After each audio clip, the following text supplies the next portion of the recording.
10, 9, 8, 7, 6, 5, 4, 3, 2, 1. Let's start the show. Right now we are sitting down with my favorite Arkansas State University running back ball. We have a guy who's fought on Dana White's Contender Series, a guy who's a big-time name in MMA. We have a former Mr. Money in the Bank from WrestleMania 23, former WWE United States champion, a former two-time TNA heavyweight champion, Mr. This guy directed Batman Heart of Ice on YouTube, an amazing fan film. Someone who was in the Ultimate Fighting Championship, the Ultimate Fighter at one point. Helped run and promote Championship Wrestling of Arkansas for the little bit of time that it was around, as well as a professional wrestler from the early 90s. The guy is running Street Beefs Dirty South, a professional MMA fighter, and looking to make a debut sometime in the near future in bare knuckle boxing. We're the one and only Jason Voorhees, Mr. James Stokes himself. How's it going, James? Good to see you again. You are now experiencing the Adam Talks Podcast Season 2. Welcome to another great episode of the Adam Talks Podcast right here on whatever platform it is you're watching or listening to it on. Today we have an awesome episode. It's going to be great. I'm super excited about this episode. Been trying to get this guy since day one, and finally we were able to. But before we get into any of the details about this episode, can I ask you to do one thing for me? Just one real quick thing. Takes a couple seconds out of your day, and it would help out so much, guys. If you're on YouTube, can you hit that subscribe button? And if you're on one of the other streaming platforms, Spotify, iHeartRadio, or Apple Podcasts, can you hit the follow button? Guys, it helps out so much to know all sorts of different things, but also I will be extremely and utterly grateful for anybody and everybody who happens to do that. Thank you so much for tuning in. Today we have an awesome episode, as I said. It is the one, the only MBG, Money Back Guarantee, the investment, Dresean Prince. This guy is a fixture in independent wrestling in Arkansas, a guy who knows his value, who knows his worth, and a guy who knows exactly how to carry himself. He's been a champion all over the place, and we'll get into all kinds of different things, but I'm not going to keep you any longer. Right now, I'm going to let you hear my conversation with the investment, Mr. Money Back Guarantee, Dresean Prince. Right now we have an awesome guest on, somebody I've actually been trying to get on since the very first season, the beginning of the first season. Guy's a former South Central Wrestling Cruiserweight champion, plus champion of all kinds of other promotions. We've seen him be a U.S. champion, I believe, for what, RWE? Mm-hmm. And then the first ever AWO heavyweight champion, if I'm not mistaken. Yes, back sir. in the day. Yeah. We have the one, the only, the investment, Dresean Prince on this show. What's going on? What's going on, man? I'm great. How about yourself? Dude, I'm doing amazing. I'm doing awesome. Like I said, it's been a long time coming. Yeah. I know whenever I tried to talk to you last year, you were really busy, so there wasn't any getting you on. Now, finally we get a little bit of an opening, get you on. That's awesome, man. I'm glad to have you here. Where did your love for wrestling start, buddy? So, great question. So I remember my very first time seeing wrestling. It was my grandpa watching TNA, I think. And yeah, so TNA back then was a different time. So I was drawn to a certain segment on the TNA show. And then the wrestling happened. And then I was like, oh, wait, what is this? This is cool, too. So, yeah, man, my grandpa was just like, oh, yeah, this is wrestling. And then that was it for me there. I was hooked forever. Man, I loved TNA back in the day. Six-sided ring, AJ Styles was my dude, man. Seeing him going all over the place, and then him and Daniels and Joe having bangers and stuff, man. It was just nuts, man. What was it that brought you into the action watching TNA? AJ Styles, funny you mentioned. So AJ Styles and Christopher Daniels, me growing up, those were my two guys. Like, I was big fans of them both, and just seeing Styles do all the stuff he could do, I'm like, wow, this is awesome. Because, like, you saw the athleticism in WWE, but TNA was just like a different type of athleticism. Plus, the six-sided ring was just like, all right, this is something I'm interested in now. It's a whole different monster in TNA those years ago, man. He was doing all kinds of stuff. Like, you don't ever get to see him do like the spiral tap like he used to do back Right. then, man.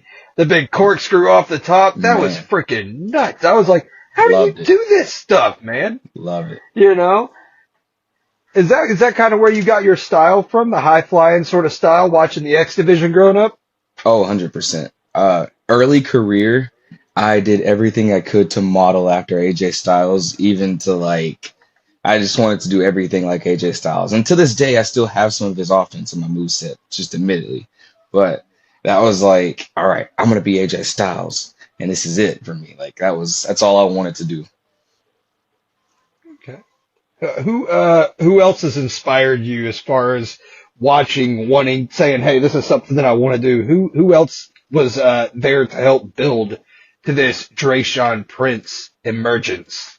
So I have a couple of obvious answers, and I have a couple of answers that might surprise you. Okay. The obvious answer is Shawn Michaels, because, Shawn, I consider myself a showman in wrestling, and HBK is the ultimate showman. If you could pick between like Flair and like the other guys who knew how to command the crowd, I feel like Shawn Michaels used his athleticism to command the crowd, like the way I kind of like to do. So, but MVP is also another influence of mine.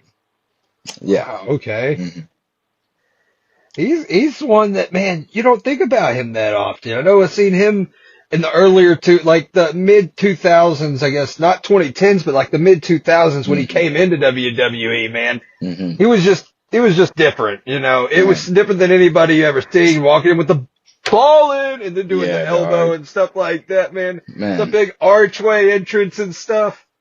It MVP should was have been so, heavyweight champion at one point back then. They missed out he because said, he was so great, man. he said, I'll die on that hill. Oh yeah, I will. I will for sure. Man, I think that watching wrestling, a lot of the different things that people say, you know, the matches are awesome, seeing these crazy matches, but in my mind, if there's not story behind the matches are cool, they're flashy, whatever, but if there's not story behind it, you know, what are you watching? What are they doing? Why are they doing what hmm they're doing? Would you agree with that? Oh yeah, absolutely. It's funny that you mentioned that because I've had a recent like change of mindset that's matched the whole like why am I doing all these flips for no reason? And I haven't posted much about like my recent career, but you'll notice that I've shut the like a lot of the high flying out of my arsenal. Like I do my flashy stuff, but not as much. But to get to your point, I think like I think anything you do in wrestling has to have meaning to it. No matter like facial expressions, the high flying moves, all that stuff like that. Logically, people are looking for anything to crap on wrestling for. So like if you give it to them, it doesn't really help us out.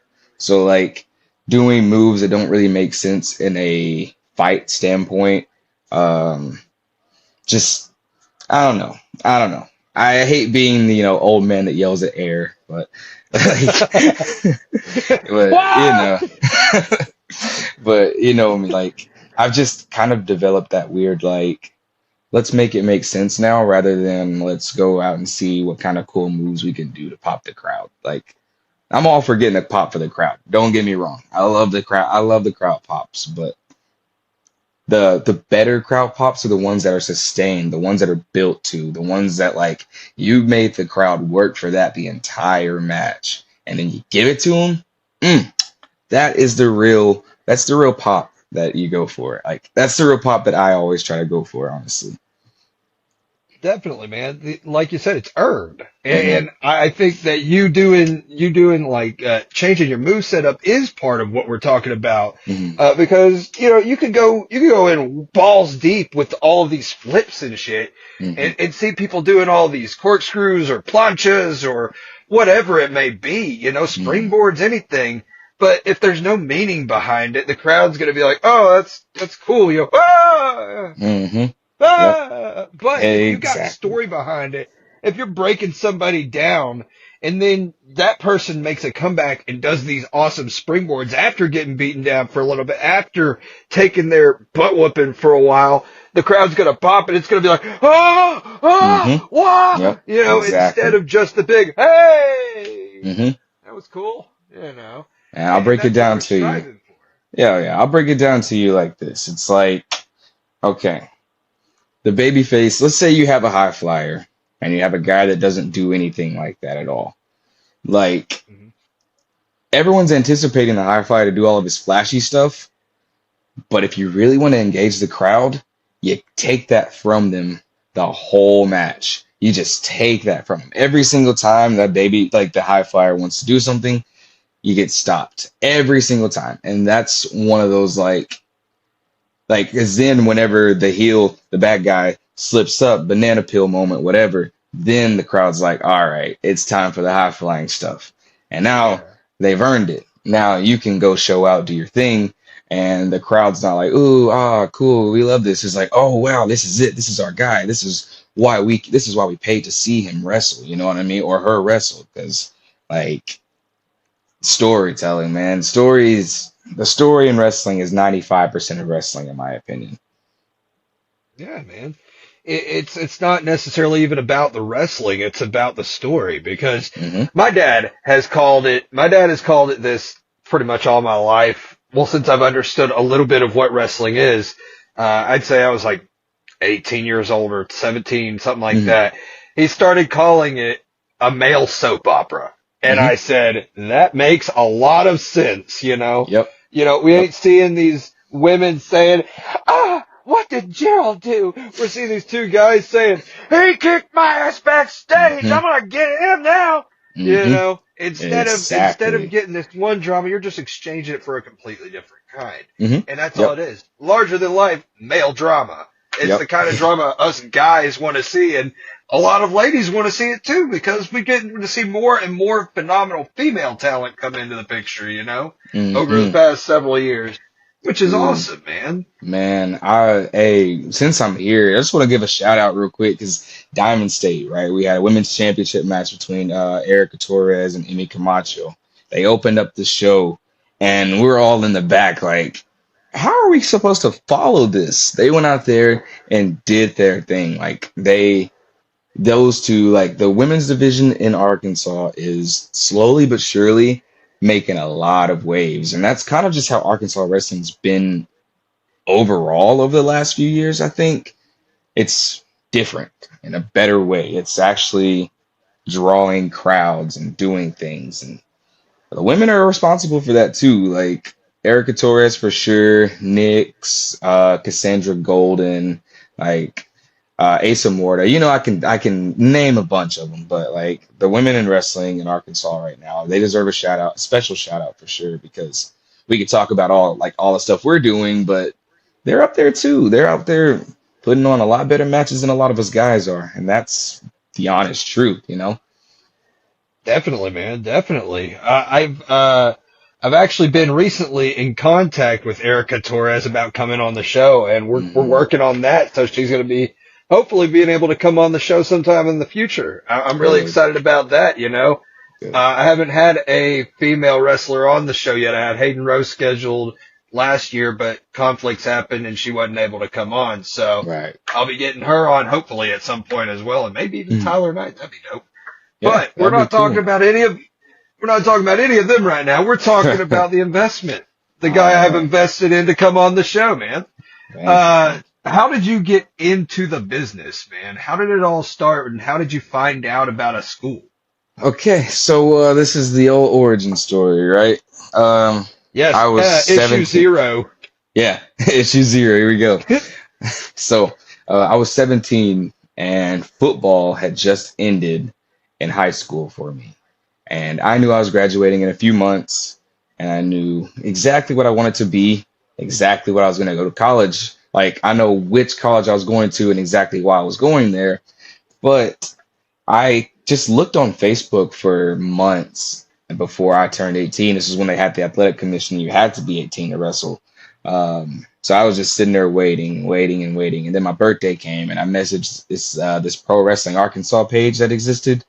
Um, the secret behind that one is David Barmore, the guy we know as Draven Mora, was the one who was on that page. So I actually got in touch with him, and the rest is history there. I trained at his place the first time, and then he invited me to ASWF.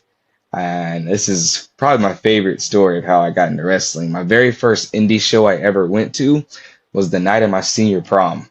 And I was like, I didn't have a date, and I had three friends at the time, and they all had a girlfriend or a date to the prom. I couldn't get one. No one wanted to go with me. Cool, whatever. So, Draven was like, "Hey, do you want to come to ASWF?" I was like, "Sure, all right, cool." So that day, I actually ended up meeting a lot of the people I'm friends with now. I'm not gonna go down names because it's too late in the night. So, but like a lot of the guys I hang out with now, a lot of the guys my circle now were the guys I ended up meeting that day. So that was in 2017. April 29th, 2017 was the first time I ever went to an indie show. First time I ever did training in a real ring. First time I was ever in like an arena. And the rest is history. So that was pretty cool. What was the most difficult thing about learning for you as far as the wrestling game goes? So I all right, so I had a weird strategy going into wrestling training, right? My strategy was I want to be the bump dummy so that I can learn how to sell. And that was the very first thing I told everybody. So selling and taking moves became the easiest part. Finding my voice has been the most difficult journey this entire time. Finding my voice in the ring, not just with my actual voice, but my body language, the way I can portray my emotions while just wrestling, to get the crowd to know what I'm feeling like at all times and stuff. That's been so it's kind of all right. It's kind of easy to do in the territories in Northeast Arkansas because like if they like you and you do cool moves, like you're kind of locked in for a while. So like that was cool. And that's no disrespect to that area at all. But I went to another place where they're like it's a little tough, you know, you got tougher crowds that you actually have to work for. And I remember being like really scared in front of crowds that didn't know wrestling because I'm like, I know how to like I can do cool moves, that's awesome, but like they're gonna get bored. And that has been kind of my struggle up until this year, really, is not wanting to be known as a guy that does cool moves, I guess. You know what I mean? I go on tangent, so I apologize. This is how I talk. No, you're fine, dude. You're fine, dude. But yeah, man. So like, no, you go ahead. Sorry. No. I mean, I think as far as any of the matches that I've seen, man, I've never seen you put on a bad match. So, and that's from Devil Bash 2018, whenever I think I first saw you at an SCW show, all the way to current day, whenever I've seen you in the most recent stuff that I've seen you in. And, you know, I've never seen you put on a bad match. I think that you're one of the most exceptional talents from the state of Arkansas, if I'm being honest. You know, you're freaking outstanding, dude. Yeah, no problem, man. You deserve the kudos that anybody gives you, man. You're great. I appreciate it, man. Yeah. Yeah. Do you think that changing your mentality as far as putting more focus on the story has helped you to find your character more? Significantly. So the secret is I kind of had no other choice. About a month ago, I messed up my shoulder, and it kind of like hindered me in my offense. A lot of things I couldn't do anymore. A lot of things I still can't do anymore. So I'm like, what can I do to still draw emotion from the crowd without relying solely on the cool moves I can do?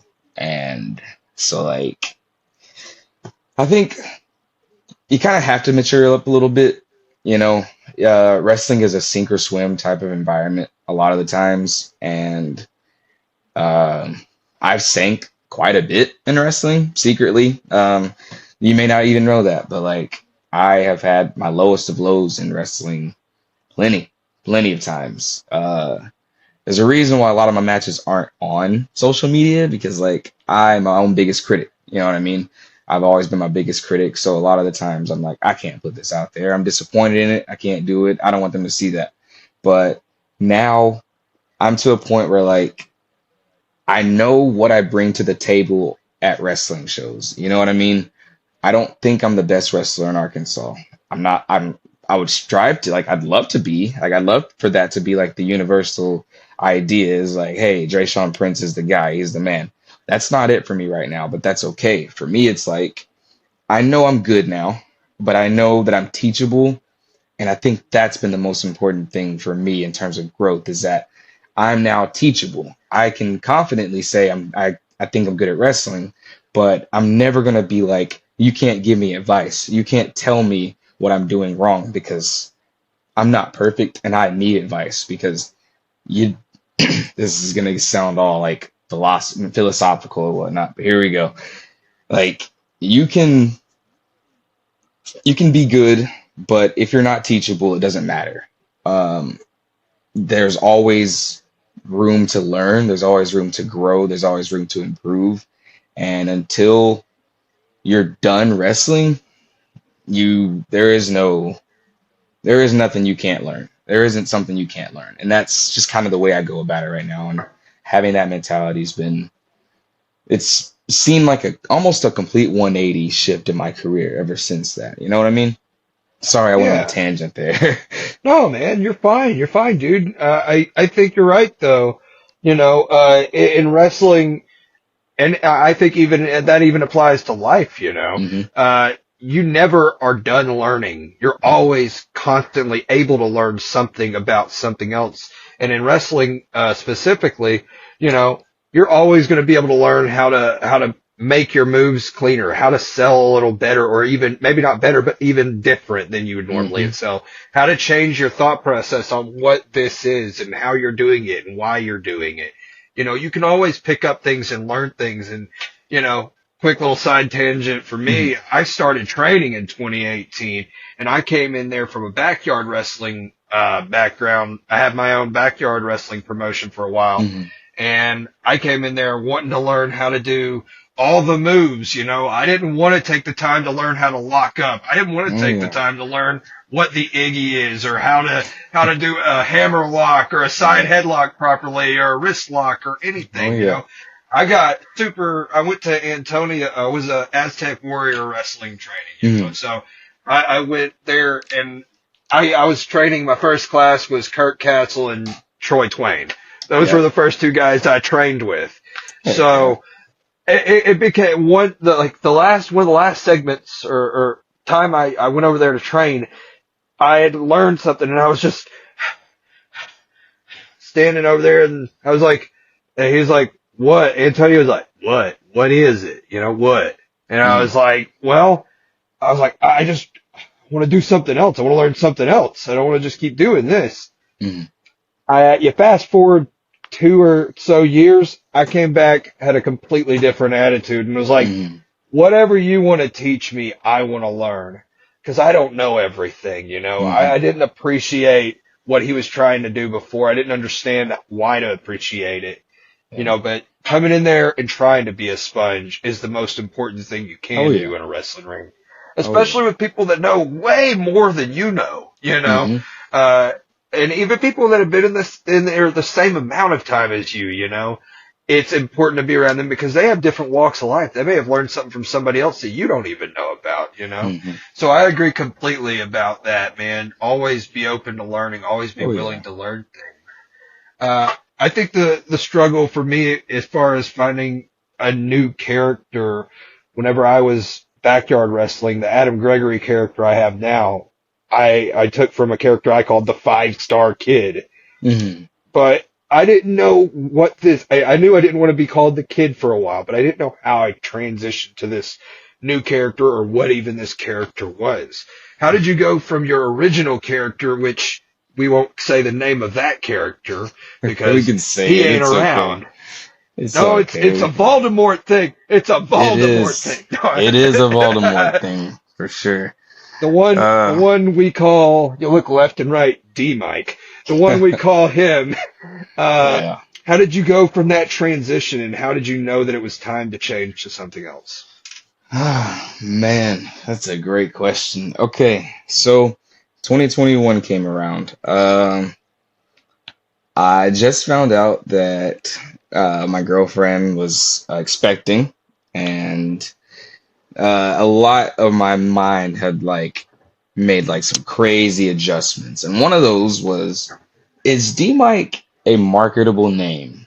And I'm like, if I see a marquee and I see like a really cool name on one side and it's like versus D Mike, and I'm like, that doesn't sound very like, it doesn't sound it doesn't sound superstar worthy, honestly. And that was one of my opinions. But then the second one came with D Mike feels like a reflection of the old me that I've been trying desperately to get rid of my whole adult life at this point, but more specifically, since I became a father.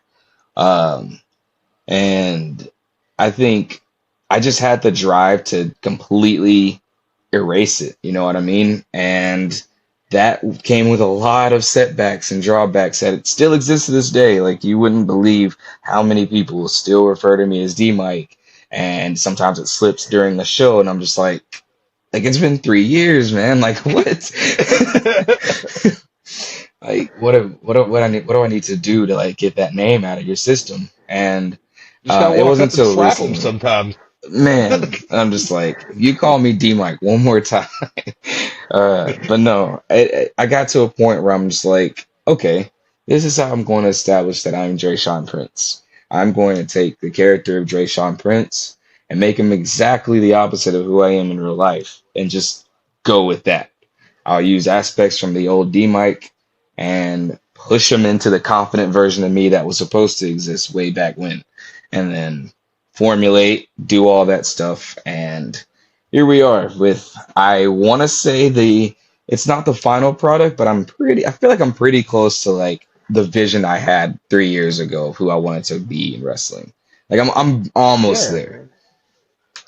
You're like Bobby Lashley in the looks, you know. You got the suit, you got the nice look, the Yeah. glasses and all that, walking hmm around, and then most of the time, I know currently it's not the way it is, but most of the time with a championship on your shoulder. You hmm know. Oh So man. that's always really cool to see, man. You hmm know. What happened at South Central Wrestling when Troy Twain took that championship from you?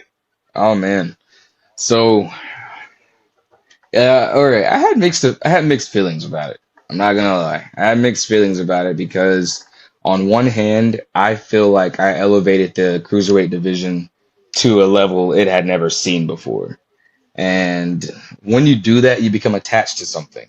You become attached Hmm. to that becomes your baby. You know what I'm saying? Yeah. I had classic matches the entire year. Like, I was doing my very best to put on the best show, the best match every single time I was out there as champion.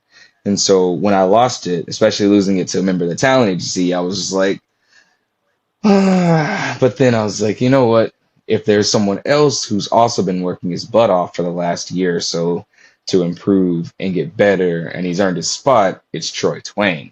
So I was only sad for like 5 minutes, and then I had my next goal in mind, and it was to be the heavyweight champion. No one else has done that before. There's not a single wrestler in SCW's 5, 6 year history. No, seven, almost seven this year. Holy cow. Uh, Yeah. Not a single one has been SCW cruiserweight and heavyweight champion, and I want to be the first one. So that's my goal. If anybody could do it, it's the investment, man. Thank you. Jumping back and forth, my ADHD, man. We were Same talking here. about your character and coming up with, it is what it is. Yeah. Squirrel brain, man. Squirrel brain. But going back to the characters thing, where did the investment part of it come from, man? Um. So the investment came from my own personal thoughts about myself. In my head, I knew that where I was in life at the moment of calling myself the investment, no one had any reason or right to invest in me. But it was one of those things where, like, just trust me on this, okay? Just trust me.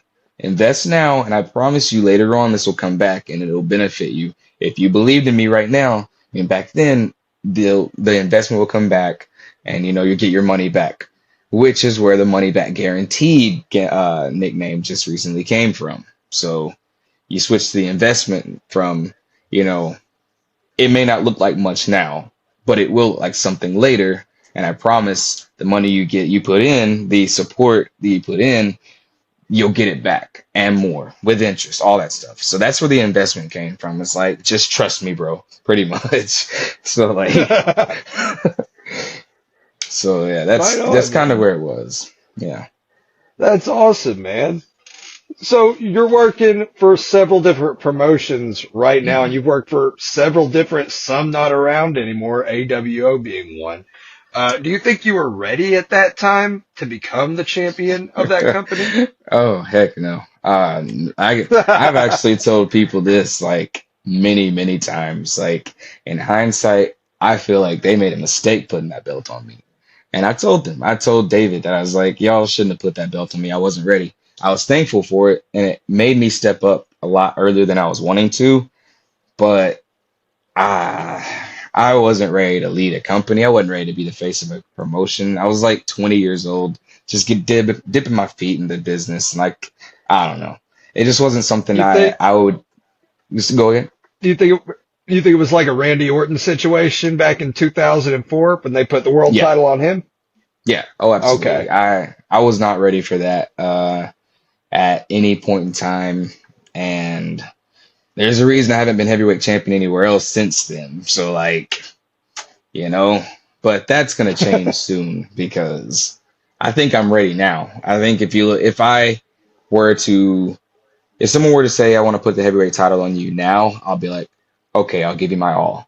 Back then I'd have been like, why do you want your company to shut down this early? Like, what are you doing? like, I had no confidence in myself. It was like, no. Me? Are you sure? It's like, are you really sure? Want me to beat you? Like, do you like this promotion? Do you enjoy what you do here? Do you want this to be successful? Come on now.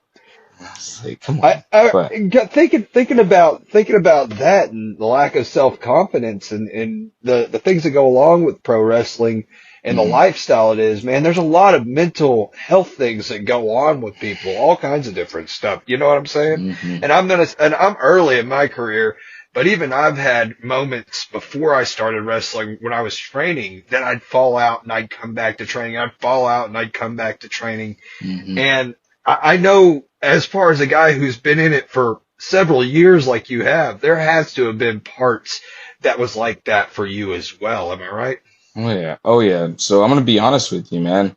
I have never wrestled a consistent year ever since I started.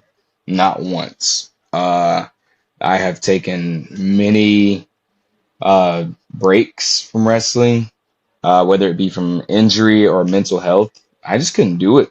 And my daughter was born in 2022, so obviously I took time off for that. And then my mental health just kind of bottomed out over the last couple years and made me stay away from wrestling because I wasn't being pleasant. I wasn't happy to be there. I wasn't happy with myself. And it's at times like that where you have to like take a step back because wrestling is important. Wrestling is my passion, but wrestling at the end of the day isn't everything. And you have to put your own mental health first. You have to put yourself before your career. And that was one of the toughest lessons I had to learn the hard way. It's like sometimes you just gotta take a break. You gotta step back, step away, and just deal with the consequences after. And there have been a few, honestly. I missed out on great bookings, missed out on some opportunities that I probably could have had, but I don't regret any of them. I don't regret missing those times, taking breaks, anything like that, because I'm a firm believer that there's no such thing as coincidence. And if anything were to change, maybe where I'm at right now wouldn't be where I'm at right now. And I like to think on that, Definitely, man. Definitely. I think as far as dealing with mental health, things that come along, because I've been lucky, knock on wood, I've been lucky enough not to be injured at any point throughout Mm, not only my wrestling career, but my entire life. good. I haven't had a broken bone or anything like that. I haven't had a Mm, sprain, anything serious or anything. So again, knock on wood, but I haven't had anything like that happen. So, right. uh, but I have had a ton of mental health issues in my life. And I know how debilitating a lot of that kind of stuff can be, man. Oh yeah. It can make you feel crumbled down, like heavy. Like you can't get out of bed without feeling like, God dang, can someone take this 1,000 pound weight off of me right now? I just need to Hmm. be able to breathe, Yep. I can't breathe. I can't breathe. And then you got to figure out how to deal with that kind of thing. I mean, how did you do it, man? How do you do it and then stay in this hectic career that you're in? Man, uh, just being transparent with you for the longest part, not in the most healthiest of ways, but um, lately the gym has been a lifesaver. Like I said, my weight loss journey was a result of my like mental health lapsing, and so that was one of those things for me. I got more into video games. I started to try to like socialize more, I guess, to actually become a person, just see how like it would be to interact with other people, just go out in the world and, you know, not be in my own head all the time. And that helped. That helped a little bit. Not like I won't say I'm perfectly healed right now. I don't think you ever just are 100% at any point in time, but I think I can manage my mental health problems a lot better than I could a long time ago. They still exist, but I'm like I'm in control now, not them. You know Yeah. what I mean?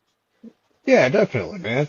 Yeah. And I agree completely. You're never truly healed, Hmm. quotation marks around that word, because you're always working on it. But as long as you're always working on it, you're never going to be any worse than you were the day before, in my opinion. Right. As long as you're making strides to move forward and be Hmm. better, it'll make everything else easier. And I agree 100% with what you said. Your mental health comes before any kind of profession or anything else, not only your physical health, because I've heard stories, and you've even talked about it on this show about working with your shoulder injured.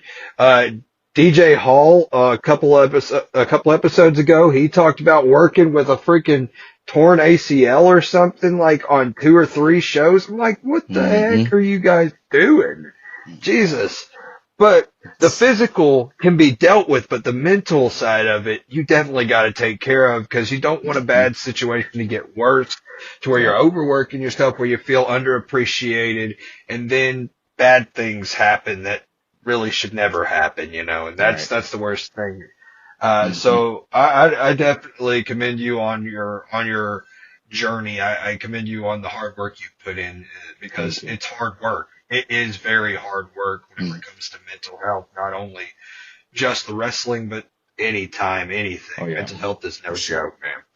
Yeah. But getting off of the heavy real quick, what are some of your favorite matches that you've had? Favorite matches that I've had. So, okay. I actually have a list that I just recently came up with in my head. All right. You ready? All right. Yep. So, May of 2023, I wrestled DJ Hall for the Cruiserweight Championship, and I consider that probably my greatest heel work I've ever done. My greatest heel match for sure that I've ever done. The storytelling we did on that was like we had them locked in, and the finish that we went with is just. I go back and I'm just like, oh, that was just great. That was so well done. And props to DJ for being like a great rival for me for the longest time. Like he helped me find a little bit of my aggressive side, like a new layer to my character to where I had reason to be more aggressive rather than just a flippy guy. Like he was my fall dummy for a little bit. So props to DJ Hall for being my bump dummy for about a year. I'll pay him back eventually once he gets back. I definitely want to run it back with him again because that's my boy. Like we've done a lot. We've had a lot of good matches together. Uh, okay, AWO, my second match against Gary and Tier. It was uh it was December 2020. Yeah. Okay. So we were in the bar, the Hard Riders bar, and Gary had beaten me for the title the first time. He'd ended my heavyweight title run over a year, you know what I'm saying? And then we had a rematch, and I don't know. The crowd was just hot that night, and it was weird because that wasn't a wrestling crowd at all. They were just people who just so happened to be there while it was wrestling. And we actually managed to get them on our side and cheering for me, booing him, and it was great. Um, Dang it. I had another one. Oh, all right. All right. I'm gonna give one more, and I think I'll call it there. But this one, just because it meant a lot. My most recent one against Grayson Beckett at Diamond State. The video just came up like last night or a day or two ago, and it was the match where I injured my shoulder. And yeah, it was just, I don't know, man. Don't let me get on a tangent rambling. This is just how I do it. But Man, that's yeah, what we're here for, man. I'm here to hear from you. So man. as much as you want to talk, I'm here to listen, my guy. Oh man, I But appreciate it.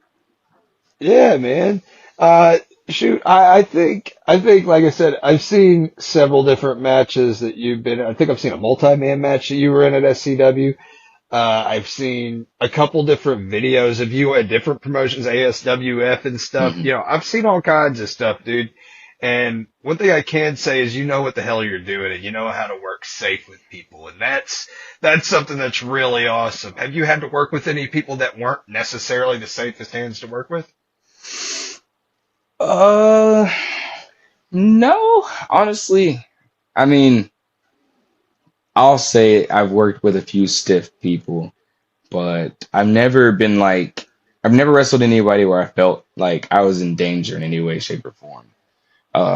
I guess we can accredit that partially to like the people I was trained by, because like you get roughed up in training, you kind of ready for anything, and they cared about me, so they did it with love, and so like I was always ready for anything. But as far as unsafe, no, I wouldn't say unsafe. Green for sure, inexperienced, but no, I don't think anyone unsafe. Thankfully, I say that. But Thankfully. Yeah, man, that would definitely suck to get in there and get potatoed around a couple different times or something, or hmm someone to drop you really weird or something like that. That would just, yeah, I mean, I feel like that'd probably piss somebody off being in the oh ring and yeah. get dropped or something, man. You'd be like, what the hell are you doing? But So that was actually that's what one we're. of my secrets of like why I learned how to sell everything. Just in case that situation came about, I can always protect myself in any move that happens. I'm like, all right, I'm safe, I'm good, we're good. So any injury that happens is usually on my own fault. So yeah. Man, like, I think the coolest thing about wrestling in the state of Arkansas is, you get to see so many different, there are a ton of different promotions, but whenever I first started knowing about the independent scene, I only knew of two, I think, and that was Hmm. ASWF and SCW, man. Hmm. Those are the only two that I even knew about. And then I found out about LFW, which went under a little bit after that. Hmm. Then there was like AWO, which was only around for a short period of time. But Yep. now there's like freaking 10, 11, however many promotions in the state of Arkansas, man. I think the cool thing is there's so much variety. But Hmm. at the same time, do you think that could be something that's not necessarily a good thing, that there's so many different promotions? Oh yeah. Oh, for sure. So, uh, on one hand, and this is probably going to be one of my controversial answers. Oh Uh-oh. well. Get your cameras on him. He's saying something Yep. controversial. All right, here we go. Time to break the internet. All right. So on one hand, variety in wrestling, especially in Arkansas, is a good thing. We have plenty more shows where you can get some good wrestling out of it. But the downside is there are a lot of shows that are just the same thing, the same people in a different place, different name, different promotion name, but it's all the same thing. And that's honestly been kind of my goal to rid Arkansas wrestling of, because if you have enough promotions doing the same thing and that thing isn't very good, that's going to overshadow the good things happening in the promotions that you don't hear about. Because, you know, I'm not gonna make any call outs right now. That's off screen. But I Yeah, will say that, off the like, record. yeah, I will say that wrestling in Arkansas is at the strongest it's ever been, I think. And once a few places get their identity in check and figure out that they can be something different, make money, and still draw crowds, and, you know, everyone eats, that would be good. And the second thing I would recommend is unionizing Arkansas wrestling so we can have like an actual territory again. But that would require a lot of egos coming in check, and you know how it is with wrestling and egos. It's like it's like Dime a wishful dozen. thinking. Yeah, exactly. So what I'm trying to do is unify the state through my work in the ring. I'm going wherever. I'm kind of just going on tour right now. Like I'm literally willing to work any promotion in wrestling in Arkansas right now at this point. So like y'all hit me up. My booking fee isn't that crazy, but definitely hit me up, and I'm ready. I'm ready to put on something for. I just want Arkansas wrestling to be known as a wrestling state. You know what I mean? Not a passerby state, not a joke state. Like, let's be honest, Arkansas wrestling hasn't had the greatest reputation up until recently. So Yeah, a lot of good changes have happened, and I'm happy to feel like I had a bit of a hand in that. You know what I mean? definitely, man, definitely. I mean, I think that the state has a ton of different promotions, and I agree with you, man, that it can be detrimental to Hmm. have all these different promotions, especially like you said, if there's the same people at every single promotion. You know, you got here, he's going to be here, but next week he's going to be here, and then the week after he's going to be here, and then you're seeing like the same groups of people at different Hmm. promotions, and you're going to get the same stories potentially. I mean, maybe there's a group of different people over here, or maybe this guy is a good guy over here, or whatever. But Hmm. if you're just seeing the same faces all over, what's the point in bringing another promotion into the picture? You know, Right. you have you have to be more selective, more choosy with who you bring in, and that's what I think Diamond State does very well. Hmm. Alexander Gold said he handpicks every single person that comes through those doors, Oh yeah, which for is sure. outstanding. That's how you know you're getting a quality product, you know. Hmm. But what I was going to ask is, what do you think of the Arkansas State wrestling scene as it stands currently? Uh, Really good spot right now. Uh, we can only go up from here. I think we've established a base, a foundation for wrestling that hasn't existed in a very long time. And with the foundation already built, all we can do is improve now. And I'm excited. I'm so excited for what wrestling in Arkansas is about to be. I'm trying to get more shows from the Little Rock area west, because I pointed out to somebody that from Little Rock all the way to like Alma, going that way on I-40, is no wrestling at all. There's no wrestling.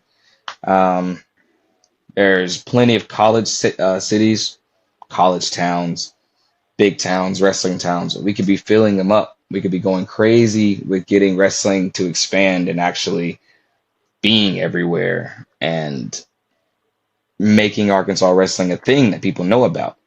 Like, you wouldn't believe how many times people didn't even know that wrestling existed, other than the fact that they follow me on Facebook and know that I wrestle. They're like, where do you do this at? I'm like, in Arkansas. This is where I'm here. I'm always here.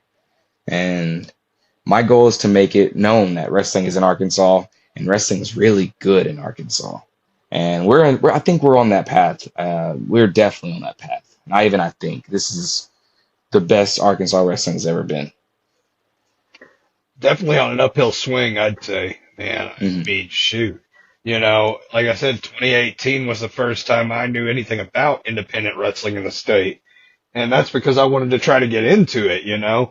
And Hmm. well, you know the journey. I told you the journey of how I got to where I'm at currently. But, Right. you know, even at that point, there was like, what, 3, 4 promotions maybe in the state? And now there's like I said, 10, 12 promotions in the state. Hmm. But even then, if there are people being built from those promotions, from within those promotions, kind of like Diamond State or like SCW or Hmm. even OCW, I'm pretty sure has their own training facility or whatever, Hmm. training groups, you know, if they're getting new talent built up from these different promotions, that's going to help the Arkansas scene out a lot. I mean, Yep. you came from a scene like that. Other names like Jeremy Lewis came from that. Troy Twain, Kurt Hmm. Castle, you know, all of these different people. Even Alexander Gold learned from, and Antonio Reyes both learned from here in Arkansas, pro wrestling here Hmm. in Arkansas. So, I mean, you've got all these great athletes that come from the state of Arkansas. And I think that another word I would use to describe it that I've heard other wrestlers say, underrated, man. I think Hmm. Arkansas is very underrated as a wrestling state.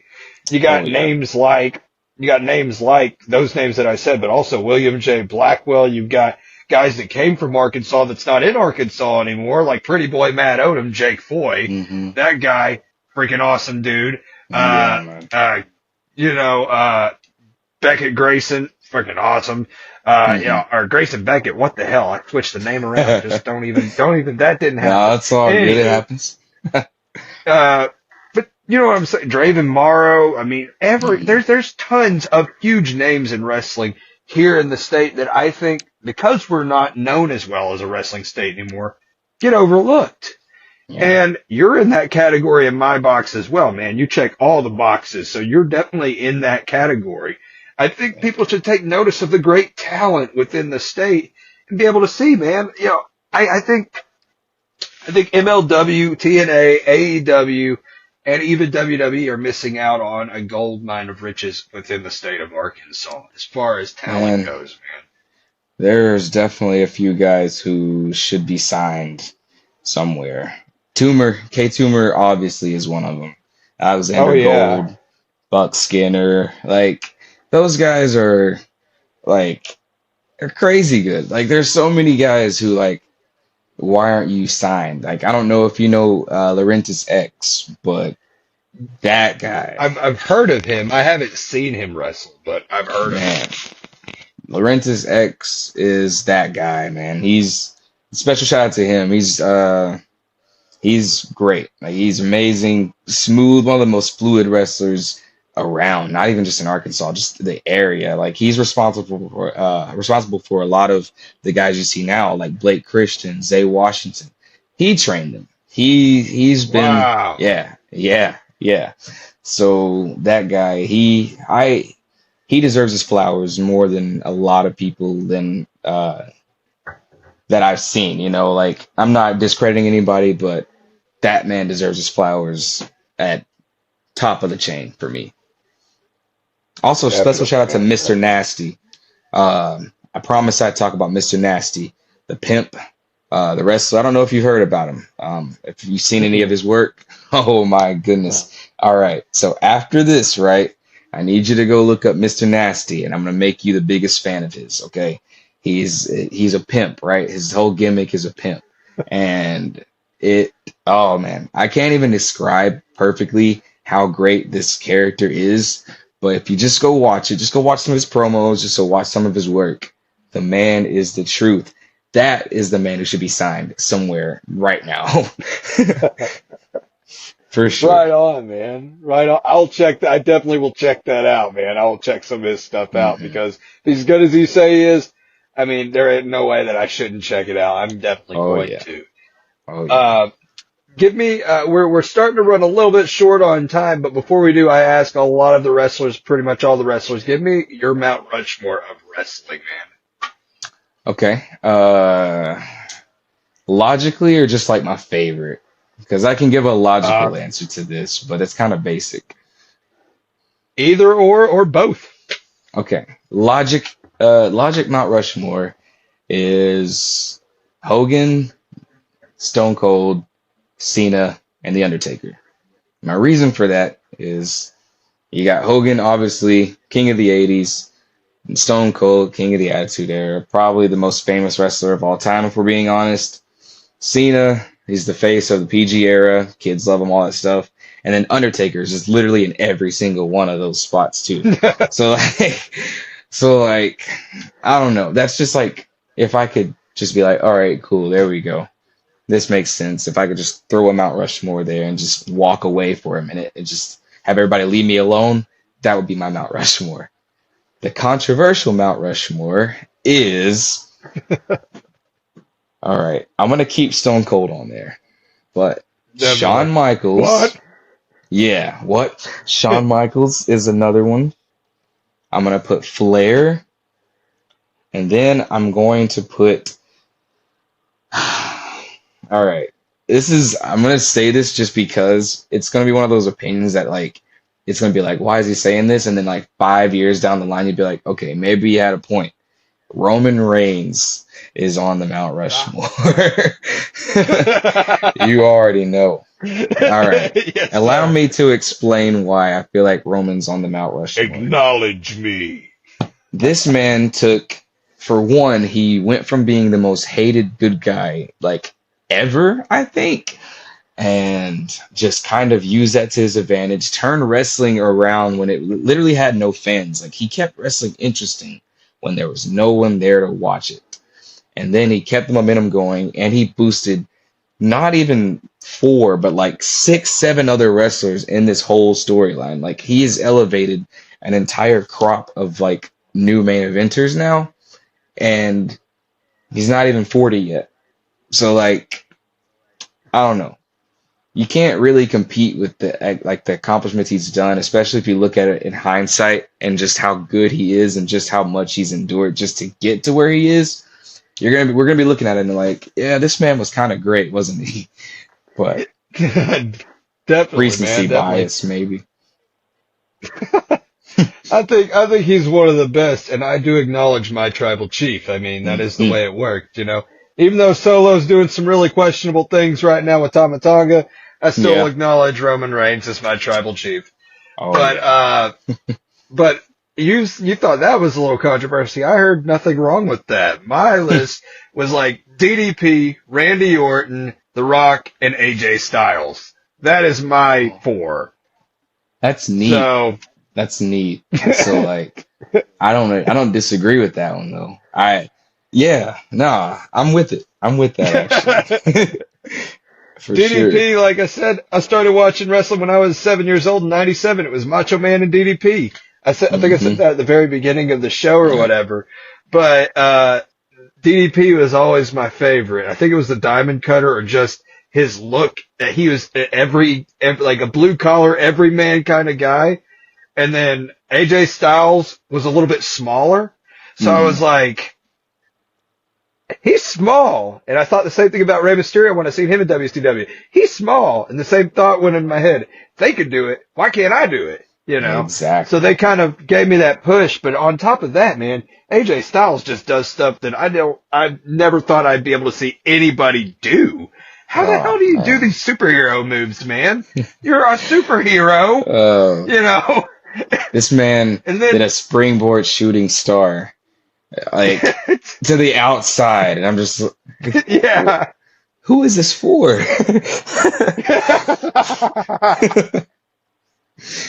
Oh man. And then Randy Orton, watching him come into Evolution, I had never seen this dude before, but he's a clean cut dude, and he thinks he's better than everybody, and he makes me like him for being an asshole. Yeah. How? And I am now your biggest fan, my sir. Yeah. It's like, oh, you're telling us how good you are and how much better you are than everyone, and then you're just proving it every week. Why do we hate you again? And then he's like, oh, I got you. Don't worry, I'll take care of that reason. and then The Rock was just the best trash talker ever, whether he's a good guy or a bad guy. Ain't nobody that ever could beat The Rock on the mic, man. He's the best on the stick. So he's my favorite. Back Yeah. whenever it was WCW, WWF, Monday Night Wars, slipping back and forth. My dad would flip back and forth between those two.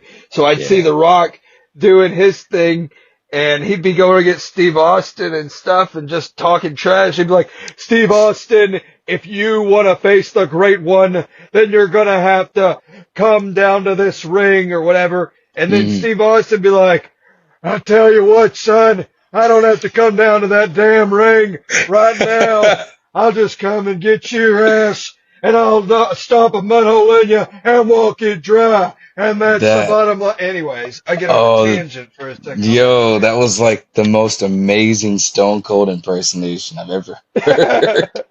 I closed my eyes for a minute. I was like, where did I end up on the Broken Skull podcast now? Like, what? Hey, this is Steve Austin. Welcome to the Broken Skull Challenge on CMT. Oh man, that's legendary. That is legendary. I absolutely love doing impressions. Voice impressions are one of my favorite things to do, you know, but Same. Usually we end the same way, man, and I took this, I adapted it to mine. I have it a little bit different than he does, but a very famous wrestling podcaster with 3 infamous initials, CVV. He does this thing at the end of every one of his episodes where he talks about gratefulness. And I thought, dude, I'm a super grateful guy as well. And I would like to do the same thing he does, but just change it a little bit. So at the end of every episode, I usually say 3 things that I'm thankful for and then give my guests the opportunity to say the 3 things that they're grateful for. For me, most of the time, really, it doesn't change because I'm thankful for the things that I'm thankful for in a huge way. And my life hasn't really changed that much, in the past 2 years. And I'm very grateful for that. But that was a bonus one. That one doesn't count. Yeah. I'm grateful for my support system, my beautiful fiance, my wonderful 13 and 8-year-old daughters, my awesome family that supports me in whatever it is that I do, whether it's this or filmmaking, music, whatever it may be. They all support me, and I appreciate the hell out of them doing that. The second is you guys, my guests, because if I'm being honest, man, y'all don't have to be on here. There's no reason for any of y'all to come on the show. I'm just some dude that likes talking to people. So I appreciate the hell out of each and every one of you guys that decide to come on here. It means the world to me that you would. And like I said, I've been trying to get you on since day one, pretty much. I messaged you in the first group of people that I messaged to come on as special guest. You were the first professional wrestler that I actually messaged to come on the show. I was like, maybe he'll say yes. But you were just too busy at the time. So, I mean, you said, let me get back to you. And then you were like, no, I'm not able to. I'm just kind of busy right now. Let me get things cooled off and we'll get it done, you know? So, hey, there's a right time for everything, appreciative. though, you know? Yes, sir. Yes, sir. There's no such thing as coincidence. I heard it from a great man. So, you know, and the third thing is the good Lord above, man, because without him, I wouldn't be breathing. I wouldn't be sitting here. I wouldn't be standing. I wouldn't have the wonderful life that I have right now. So, in this very moment, Mr. Investment Dresean Prince, what is 3 things that you're grateful for? All right, I'm going to steal one of yours, all right? Thank God first, because without the Lord, I don't know where I'd be right now, and God gave me plenty of second chances that, you know, maybe I don't deserve, maybe I do, but God gave them to me, so I'm thankful for him no matter what. Number 2, my baby girl and the mother of my baby girl. Those are 2, both of them have been just amazing. They've been part of the beacon for change. They've been the reason why I want to be a better man. So shout out to Sam and Chloe. Third, I'm thankful for finally being confident in myself, because now I can take on the world how I've always wanted to and still learn in the way. You know what I mean? So those are 3 things for your boy. And can I get a bonus one? Can I thank the people too? Because I feel like that wasn't fair and I want to do it. All right.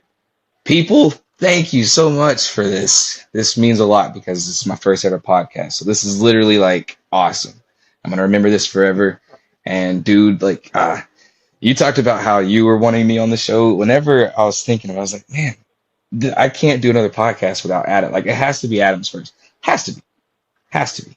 And I'm glad we got to do this, man. Honestly. I appreciate you saying that, man. I appreciate you coming on, dude, because Of course. I had a hell of a good time, man. I had a really Same fun here. time on here talking to Same you, here, man. man. What? Said I was talking What? to him. What? I said What? talking to him. I said I was talking to him. Come on. I mean, What? what are you doing? It doesn't matter what the hell you say, son. Oh, hell yeah. You know, it's a great time, man. I'm always having a really good time. Oh, yeah. But hey, man, is there anything you want to promote or anything before we get off of here? Yo, of course. So this Saturday, well, I don't know when this is going up. So I'll just put April Tuesday. 27th. It'll be out Tuesday. It'll be all right. Got it. So we're just gonna. All right. May 4th in Cabot, we got CKW. I'm making my debut. I think we're in Cabot. Cabot or Jacksonville. I'm terrible with addresses. It's been a long week, but I'm making my So it ain't in CKW Sherwood? debut. It might be in Sherwood. You know what? We'll just edit it and post. I'll tell you what it was, and you can just put like an AI voiceover Go for it. right here. Go for it. I'll put the words over your mouth.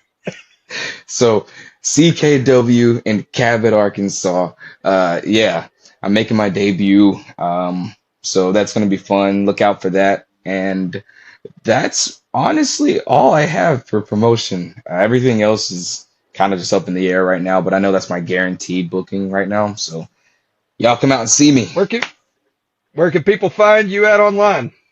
All right, so you can find me on Facebook at my real name, DeMichael Harris. You can look me up on Instagram, Dre Prince MBG. TikTok is also Dre Prince MBG, and my YouTube channel, I'm making a new one because I have to. I got locked out of my old one. Great, whatever. So that will also be Dre Prince MBG. So you know what I'm saying, that's gonna be my handle everywhere. Make it easy on y'all. Y'all can follow me. Right on, man. Well, dude, it was a great time having you on here. I'm super thankful you came on, buddy. I appreciate Thank it. you, We'll have to man. get you back on in the future again some point. Absolutely. Talk about where your Absolutely. career's going, man. Hopefully you Sure. get that heavyweight championship you're looking for.